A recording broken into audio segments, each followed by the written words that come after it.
So this is the official tally for Recall Gavin 2020 on my three. Ready? 1, 2, 3.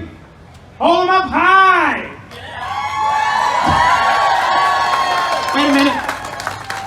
Technical difficulty. Okay, now cheer again. Awesome. Shake them. 2,060,000, ladies and gentlemen. 2,060,000. Sorry, Mike. All right, now on my count, you flip it. Ready? 1, 2, 3. Flip them. Recall Gavin! Recall Gavin! Recall Gavin! Recall Gavin! Recall Gavin! Recall Gavin! Recall Gavin! Recall Gavin! California voters have rejected the recall of Governor Gavin Newsom. You're watching special election night coverage of tonight's historic recall election. It is streaming on the ABC 7 Los Angeles app and on abc7.com. I'm Colleen Sullivan. And I'm Jory Rand. Welcome to our coverage. Thanks for tuning in. ABC News called the election in favor of the governor less than an hour after polls closed. And here now is why. As we take a look at the results, 5.5 million voters in early count have voted no on the recall. That's 67% voting no, 33% voting yes on recall. California, here I come, where I can live with all the bums. Junkies and flunkies live on the street. Pieces of feces underneath Pelosi's feet. California, what a state. The perfect place to defecate is right beside that Golden Gate. California, here I come. California became a state in 1850, 1 year after the great gold rush began. Actually, the gold rush began in 1848, but people like to say 1849, the 49ers, etc. So in 1850, when California became a state, really epitomizes the American dream. It epitomizes the rugged individualism and the opportunity that Americans have in this constitutional republic to strike it rich, to go out on your own and become an entrepreneur. But about 110 years later, in the 1960s, California, after a wonderful boom in growth in the 1930s and 1940s and post-World War II, especially in areas like Los Angeles, building was going through the roof, and Orange County was growing a lot of oranges before they started paving Orange County and building houses there and then businesses instead. And Disneyland pops up in the 1960s. California was booming. This was a golden age. But the Vietnam War and the freedom that California had always epitomized began turning on itself. And these people who resided in certain pockets of California, especially in places like San Francisco, began turning on the state itself and began turning it inside out and turning it into something it was never really intended to be. And so these are the hippies of the 60s and into the 70s. They laid the foundation for what is happening in California today. In fact, many of these hippies, free love, free sex, dope, make love, not war, put daisies in the barrels of guns, are now leading the state. So the hippies are now in charge in California. They set the foundation for what is happening today. And that is effectively a Marxist takeover of the constitutional rights of all Californians. And I'm talking both federal and state constitutional rights. And this is why you see now thousands, tens of thousands of people leaving California. In fact, they're not leaving California. California has left them. The once golden California, when I moved here in '74, and when I came back in '85, California had the best of everything. We had the best education system. We had the best business environment, the best lifestyle, great cost of housing. And you look at it now, there's nothing left. We have beautiful weather and nice beaches, but that's it. That's it. What happens when these organizations, these companies, start leaving California that have these wonderful high-paying jobs and head to Texas or Florida or Tennessee? We've seen it with Hewlett-Packard. We've seen it with Oracle. We've seen it with Tesla. All of these companies, Oracle, Hewlett-Packard, Enterprise, Tesla, all of these companies have decided to leave California because California punishes success by raising taxes on people who are successful in California. So what happens when the producers, the successful people, the people upon whom the state of California rely on for the vast majority of its budget, what happens when they start leaving California? What does that leave behind? California, for the first time in its history, in 2020, has a net population loss. Oh, the officials in Sacramento will blame it on COVID, or they'll blame it on fewer migration, or they'll blame it on the birth rate dropping. But we know reality, and reality is tens of thousands of people are leaving California, not just the Oracles and Enterprise, Rent-A-Car, and HPs and Teslas of the world. Regular, God-fearing Americans are leaving California because they simply cannot stand to live under a Marxist regime. Hi, I'm Michael Foster, a member of the group Leaving California. And I'm leaving California, but because I'm a little angry, this is my last week here. Not angry, I'm going to say it's bittersweet. I know I'm going to a great place. We're going to Alabama, but I'm just going to show you what I'm giving up here in Southern California.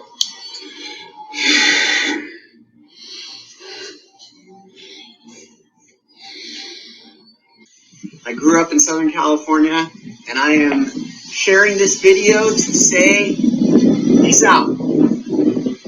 We have kept a positive attitude for as long as we can. We've been thankful for the time that we've had, but we are going to a place where we have no income tax, better quality of life, a place where we can be left alone to just work hard, build our businesses, have fun, raise the kids, and not deal with the homelessness, traffic, poor quality of life, insane government overreach, and basic un-American principles and the climate that California has become. Sanity has left California.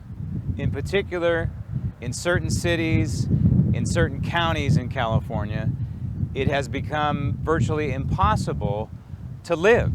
For example, this closeout sale. Why is this grocery store having a closeout sale? The reason is that what the sign doesn't say is that this grocery store is being driven out of the community by the local city council. This is Long Beach. And the geniuses on the city council in Long Beach decided to force grocery stores to pay an extra $4 an hour to their employees, so-called hero pay, during the so-called pandemic, which we know was overblown in terms of the government response. But the government response in California was draconian, and it trickled down and permeated in all communities in California. Hurt some communities more than others. But in the LA area, they swallowed their draconian Kool-Aid hook, line, and sinker.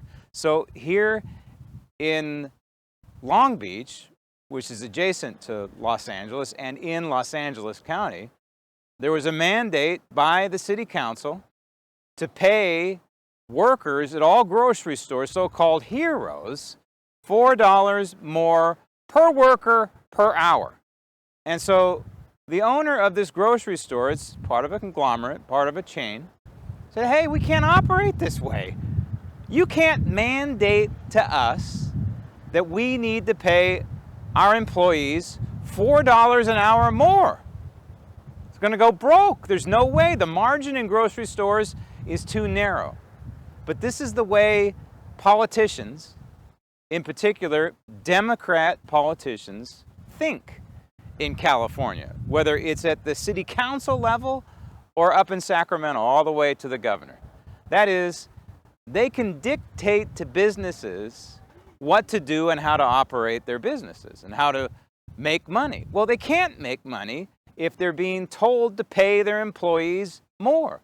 Just like the minimum wage. The minimum wage in California continues to go up and up and up. The dirty little secret about the minimum wage is that it also gives union workers, because union workers have built into most of their contracts an automatic pay increase when the minimum wage goes up. So they go out on television and act like they're helping the little guy by hiking up the minimum wage when they're actually helping the union workers and the union chiefs by giving them a raise, killing the little guy because of situations like this. The store closes. How many jobs are lost?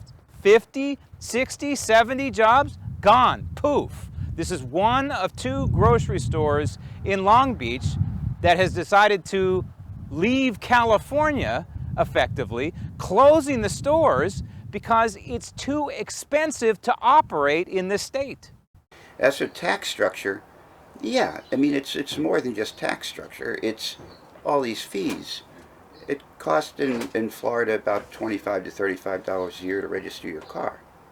Here, I pay $200 a year for that little minivan. And then the smog and everything else that goes with it. So it's a lot. There in Florida, there's no personal income tax. Here, it's a graduated, progressive income tax. If you're making a decent amount of money, which is, you know, different for what decent is for everybody, it's different. Between federal and state, they're taking most of your income. And then the premiums on housing and everything else. I don't see why people are staying here, and they are leaving in droves. Facebook groups, and what you hear the government saying, oh, they're not leaving, they make up all sorts of fake numbers and excuses, but the fact is we lost a congressional district. Florida gained a congressional district. So you built on this property in the 60s, 4,000 square foot home for a relatively inexpensive price, a reasonable price, right? Our construction loan was $42,000. Today, Building permits cost more than that today. right. So the building permits for this property, you remember what you paid? $42. How much? 42. And if you want to build this place today, 4,000 square feet, what would the permits cost, just to start out? Well, the last large house I did that was 3,100 square feet. The building permit was $50,000. When my family came over from Italy about 100 years ago, and he disembarked in California, not too far from where I stand now, which is Fresno. Back then, they were given a plot of land, and they were told by the government, hey, you do something with this land, you make it productive. They wanted California to grow out. They wanted people to grow grapes and alfalfa and walnuts, all the things that my family grew way back when. But there was a condition. You better farm it, you better make it work, or you're going to lose it. There was also another condition to coming to this country back then, and that was that you had to have a sponsor.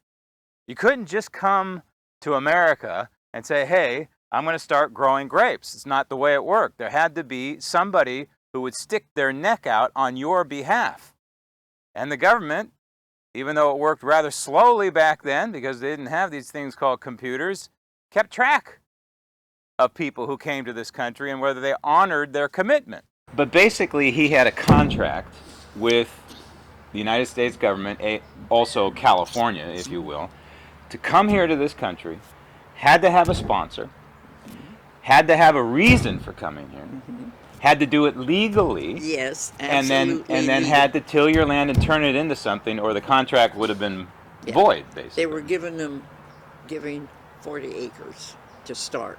And then eventually he purchased more and more and more. And I think he ended up with, by the time he died, 400 acres. Such a departure from today, where you have approximately 1/3 of this state, maybe 2/3 of the state, who knows what the number is, support people who come into this country illegally. Thus, California becomes, just in the last 10 years, an official sanctuary state, a sanctuary for illegal aliens, a sanctuary for people who have made a conscious decision to violate our sovereignty.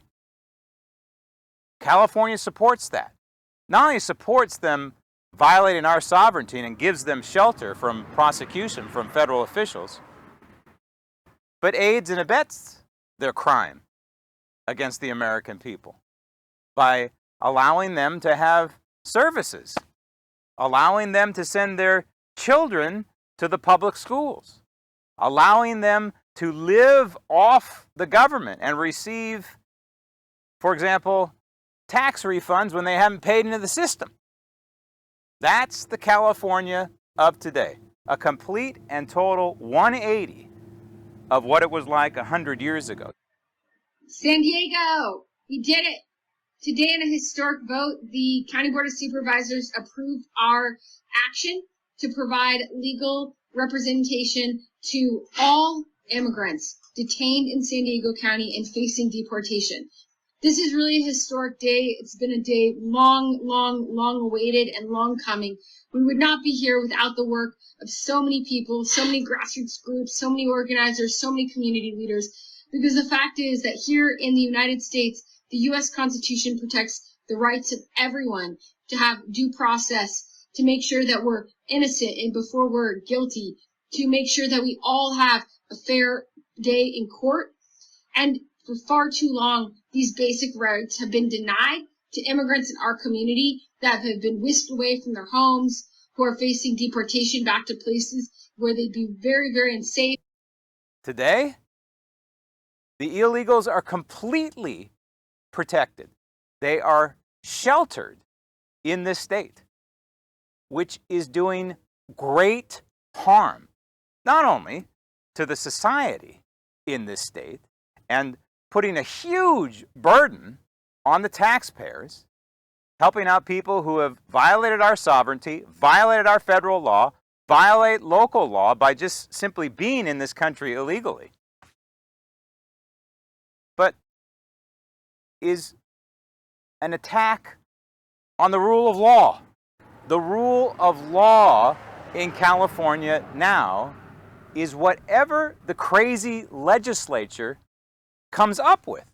And by crazy, I mean completely and 100% anti-law enforcement, anti-rule of law, and anti-constitutional. Well, the law prevents law enforcement officers from asking about someone's immigration status. It also bars officers from participating in federal immigration enforcement activities in most cases.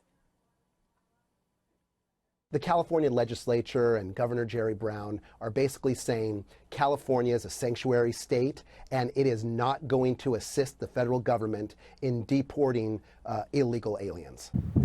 In the 1990s and in the early aughts, California had a chance at righting the ship, at fixing the constitutional dilemma that it was facing, both California and federal constitution.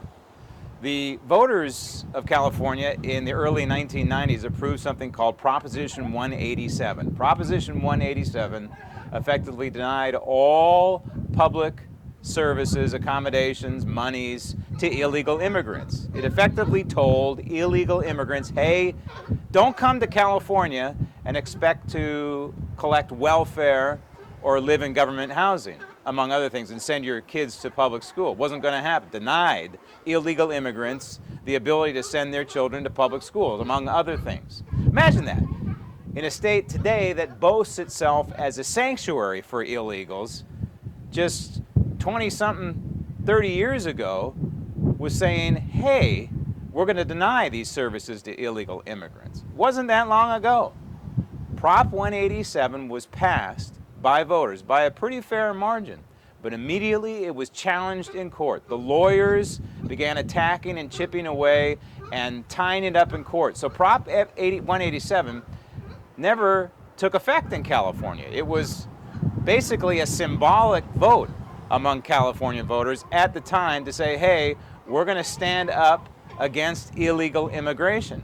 And by the time Governor Gray Davis took office, he was so balled up in court, Gray Davis said, heck with it, we're just going to walk away from this case, and that was it.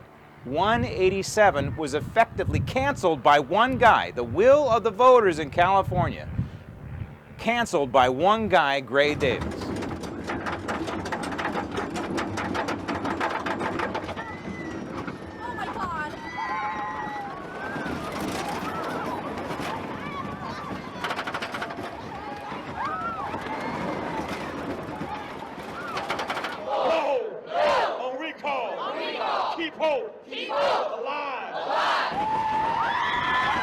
And the recall petition began in 2003. Nobody thought it was going to achieve the requisite number of signatures. I was working at the CBS affiliate in San Diego at the time, and I would tell the news director, hey, this is going on. I think it's getting momentum. I think they're going to get the requisite number of signatures, and the news director would laugh at me.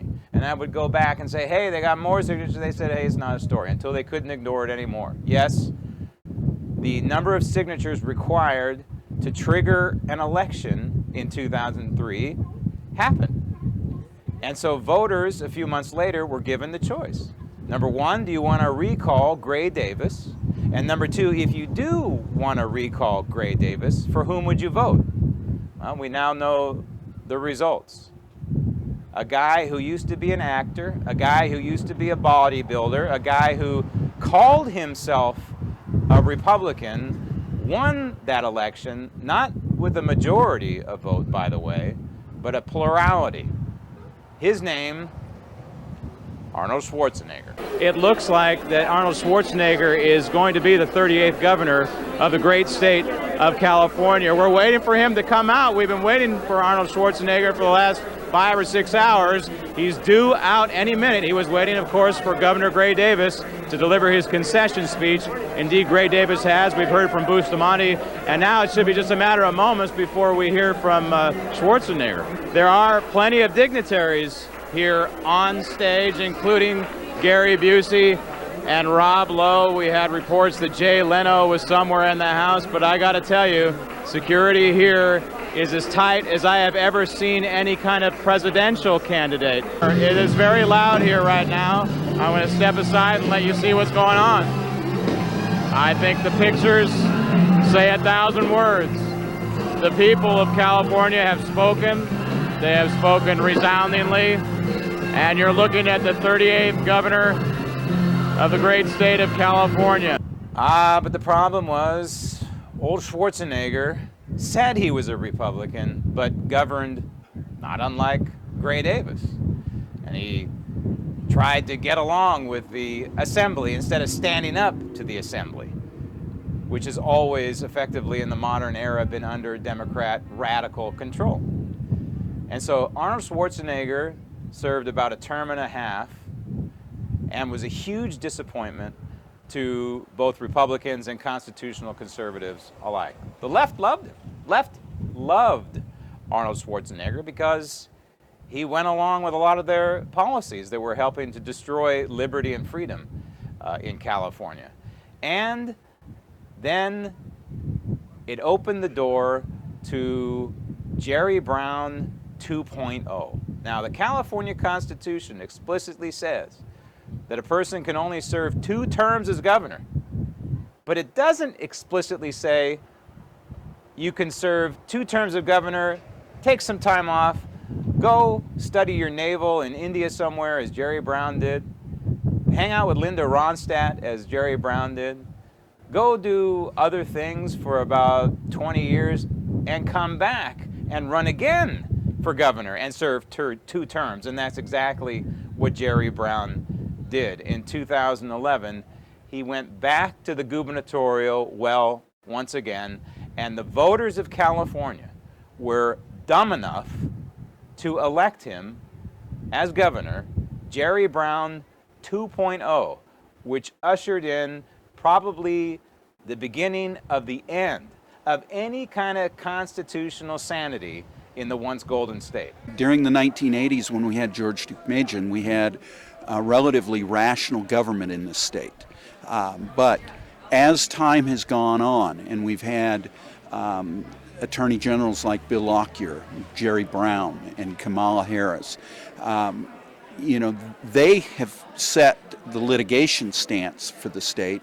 And then with governors such as Jerry Brown, going back to Gray Davis, where we started to get this crony capitalism in the state. The politicians in California have now put their radical climate agenda ahead of the God-given, constitutionally protected rights of the 35 million, more or less, legal residents, United States citizens in the once golden state. By 2035, the sale of new internal combustion engine vehicles in this state will be illegal. Illegal. You won't be able to sell a new car that is powered by gasoline by 2035. And just to top it all off, to make sure that there'll never be any more fossil fuel burned inside a moving vehicle, the state of California is banning all oil production by 2045. So 2035, new car, internal combustion engines banned. 10 years later, any oil production in the state of California. And there is a large amount of oil production in this state. And of course, fracking has been targeted by the radicals in Sacramento in this state for many, many years. You can't frack in California anymore. That's been banned. And so California is headed down a slippery and isolated slope. The politicians like to say that they're leading the country in this. In fact, they're falling off the edge. And the residents of California are stuck in the middle of this. This is not to mention the tax on gasoline that exists right now that drives the price of a gallon of gas double what it is in other states like Texas and in Florida. So the days of a gasoline-powered vehicle in the state of California, unless the course is reversed, are numbered.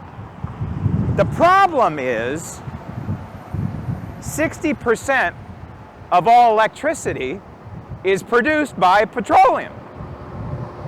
And so when the politicians say, hey, you have to have electric cars, California residents, by 2035, which is not very far away, you are charging your electric cars using what? Mostly petroleum products. But California has instituted some strict measures in terms of how much of the energy, the electricity produced in this state, can be derived by using petroleum products or coal. And that has led to the now infamous blackouts and brownouts. It's because of this formula, this mandate in Sacramento, that only X amount of the electricity that's used in this state from the grid can be produced by petroleum and or coal. And there simply is not enough so-called green energy to power all of the homes in California. Thus, the blackouts. Thus, the brownouts. The big picture here is that the constitutional and God-given rights of California residents are now subordinate to the radical climate agenda of the leaders in this state. San Francisco is falling apart. Tents, drugs, trash, and overdoses are everywhere. The city is home to more than 18,000 homeless, including 4,000 who suffer from homelessness, addiction, and mental illness simultaneously. The city government spends more than $1 billion a year on homelessness, but it's worse than ever. I'm here to find out what happened. I want to know how one of the world's richest cities turned out like this.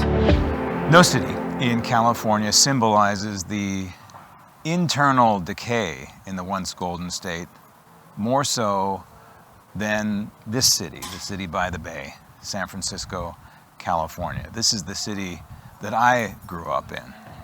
I went to school here and eventually left when I was 18 years old to go to college. But when I grew up in San Francisco, yes, it was always expensive here, and yes, the people of San Francisco have always been rather eclectic, but they all got along. The crazy people got along with the sane people, the poor people got along with the rich people, the Chinese got along with the Japanese, the Italians got along with the Irish. Now, in this city, several decades later, the entire complexion has changed because of the politics, because of the political leadership or the lack thereof in the city by the bay. And what has resulted is a city that is now consumed with taxes, consumed with regulations, consumed with politicians telling its residents what to do, what not to do, where to park their car, if they even have a car, where they can go, when they can go.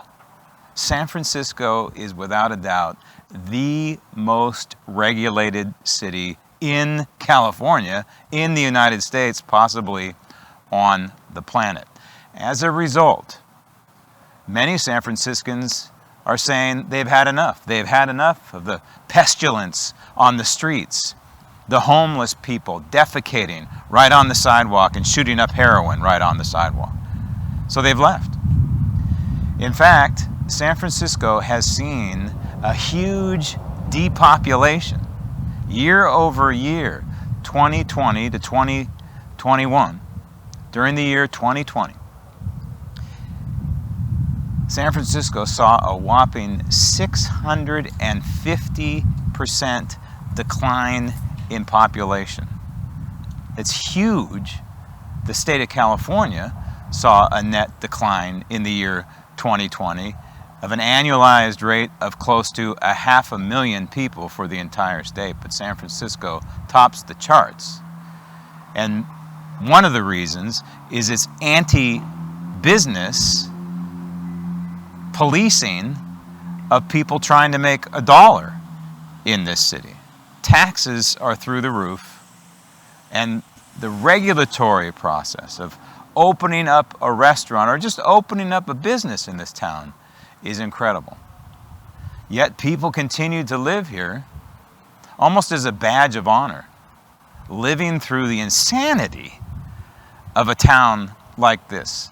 The town that Nikita Khrushchev once said in the 1960s that he would never bomb, he would never nuke because it's so beautiful. It is beautiful, but it's becoming a city without a soul, being ripped apart by the political leadership. And the net result is San Franciscans are leaving San Francisco. Oh, California, here I come, a sanctuary city slum. Ladies with babies living with rats, abort them, deport them, for not if they vote Democrat. California, I've been blue since I've seen what you've turned into. We need to pooper scooper you, California, here I come. LA's horrible. I lived in Marina del Rey. It was beautiful. Venice was great. Now Venice is lined with tents and encampments, and their canals are like toilets. It's really just really sad to see what's happened there. Homelessness in California is maybe the #1 issue that touches so many people in the once golden state. Homelessness isn't the problem. It's the government response to homelessness that is. This is Venice Beach, a prime example of the problem of how government handles homelessness in California. There are tents up and down what was once one of the finest chunks of real estate in all of the world. Homes here, average price around $2 million, effectively have been turned into high-priced slums because of the government response to homelessness in Los Angeles. And what is the government response to homelessness in the largest city on the West Coast, a county of 10 million people? Is to throw billions and billions of dollars at the problem and give it to people who say they're going to fix the problem and who never do. Build housing for the homeless, when we know, statistics show, that maybe half the people who live on the street are living there by choice. They don't want to live in a house, yet here comes the government telling them, hey, we're going to fix your problem, and in the end, it never gets fixed. Instead, the residents of Venice Beach end up paying the price. I see an increasingly dangerous environment for the homeless and for the housed and for the visitors. The growing homeless encampments in Los Angeles, sprawled across sidewalks and public parks, are seizing the public conversation. This as the numbers of unhoused reach a crisis level. That point driven home dramatically last week after homeless people were displaced during a law enforcement sweep of Echo Park. Hundreds arrested. Today, activists gathered on the City Hall steps to speak out against the sweep. There is nowhere for people to go. Where are unhoused communities supposed to go? Other residents have privately expressed envy this type of action hasn't been taken in their neighborhood. It could be the wave of the future. We have an addiction and a mental health crisis, but it doesn't mean we're defenseless. It means we showed the system can surge these resources. Venice residents like Mark Ryavec say the heavy push out of homeless encampments is necessary to keep neighborhoods safe. Of the top 30 cities in the United States with major homeless problems, 10 of those 30 are in California. And it's largely because California makes it too easy for the homeless to live on the street. Therefore, you have a problem like we see here in Venice Beach. Homelessness isn't the problem in California. The government response to homelessness is the problem. The Economic Roundtable predicts that the number of homeless people will be at about 90,000 in LA County in 2023. As of December of last year, the entire state of California has a homeless population of nearly 130,000 people. That number does not include the more than 22,000 homeless families in the state. Experts say that the numbers are actually much higher. According to experts, expensive programs that build housing units have had little to no impact on the homeless numbers. California epitomizes the tragedy of one-party rule. One party, the Democrat Party, has been in charge of Sacramento now for effectively 50 years. Sure, there's been a couple of Republican governors during this time, but the control of legislation, the control of making bills, the control of writing laws has been in the hands of the Democrat majority since 1970. And so who is to blame for putting the Democrats in charge and effectively unfolding a radical agenda for 2-3 generations in California? Who is to blame for something? Is it we to blame the legislators? Are we to blame Gavin Newsom or Jerry Brown or Gray Davis? Are we to blame them, or are we to blame the people who installed them into office? In fact, it is the voters of California who are to blame for the crazy, unconstitutional, anti-moral, amoral legislation that's coming out of the state legislature. For example, legislation that effectively protects child molesters. It's law in California.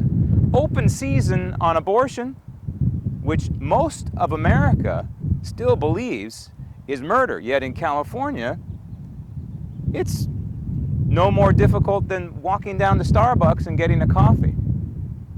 But maybe the most insidious of all pieces of legislation ongoing in California over the past 5 decades or so is the rate of taxation. The individual marginal tax rate in California is not only the highest in the United States, but if you compare it to marginal tax rates throughout the world, California is among the highest, if not the highest, in the world. So effectively the message that's now been passed down in this state for decades is California, the politicians who control the state, will punish success and now, in this day and age, reward deviant behavior. For example, a new piece of legislation just passed that gives heroin addicts and other kind of drug addicts special little areas provided by the state so they can safely shoot up. Think about that. Think about how mind-boggling anti-civil society that is. Or giving stipends, cash, to the homeless so they can do what? So they can leave? So they can pick up and get the heck off the street? No! It's just to give them money so they can defecate on the street, so they can shoot up heroin on the street. Heroin addicts don't care about a nice little place to go shoot up. They just want to get their fix. And homeless people, many of whom are on the streets of California in major cities by choice, they don't care about where they defecate because they know someone in government is going to come by and clean it all up. So this is the byproduct of one-party rule. That is the Democrat Party, which has been in charge effectively in California for a long, long time. And there is no sign that this cycle is going to change. Because even if the mainstream media won't report on the net negative population growth in California for the first time in California's history, for the first time since the gold rush, or ever since people started coming to California, as we identified it as California, there is a net negative population growth. And these people who are leaving are the producers. And so California is rewarding deviant, non-productive behavior to the point where Californians effectively have two choices. And that is put up with it, pay the high taxes, and understand that you're being punished and that your money is being redistributed to millions of other people in the state, many of whom are not legal residents here, or you can leave because of this dominance of what is now the radical Democrat Party and one-party rule in California. But also you had a mayor just not too long ago who came up maybe with the blueprint for what the rest of these blue states and blue cities are going to do, and that is basic universal income. He started it here. Yeah. Young mayor. And when that happened, what was among the longtime residents of Stockton? We were outraged. Not my taxes going for that. But you couldn't stop it? No. California has gone completely off the constitutional rails, both the federal Constitution and the California Constitution. Here in Long Beach is a wonderful example. The mayor of Long Beach welcomed with open arms nearly 1,000 illegal immigrants, people who violated the sovereign border of the United States, be it California or Arizona or Texas or New Mexico. They violated the sovereign border of the United States, entered our country illegally. And what does the mayor of Long Beach do? Welcomes them with open arms. Doesn't stand up for the United States Constitution. Doesn't say, hey, if you want to come to the United States, you must do so using the legal process? No. Mayor of Long Beach says, hey, you're welcome in the convention center, which effectively shuts it down. But not only that, we are going to provide you health care. We are going to provide you education. We're going to provide you all kinds of things at taxpayers' expense.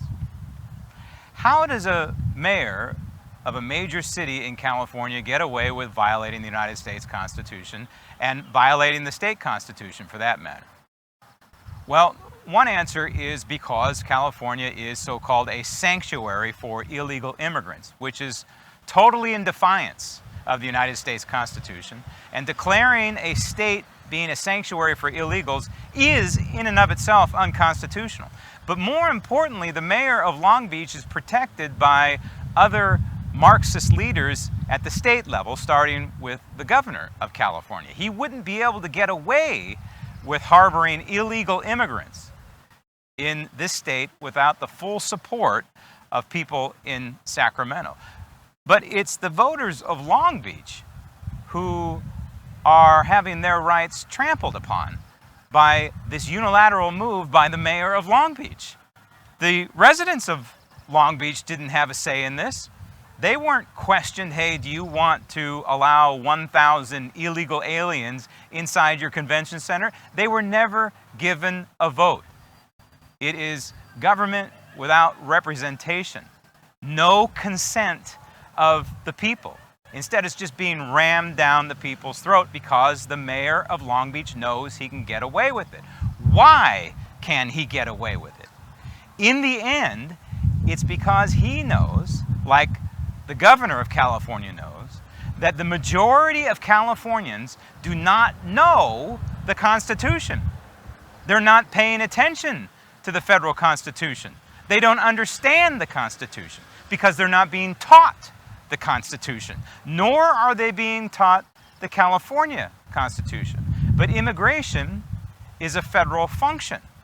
And if the folks in California are not taught about the United States Constitution and Article 1 of the Constitution, which delineates the job of naturalization to the United States Congress, if they're not being taught this, then it's a heck of a lot easier to railroad the people of California and take away their constitutional rights because they simply don't know the Constitution.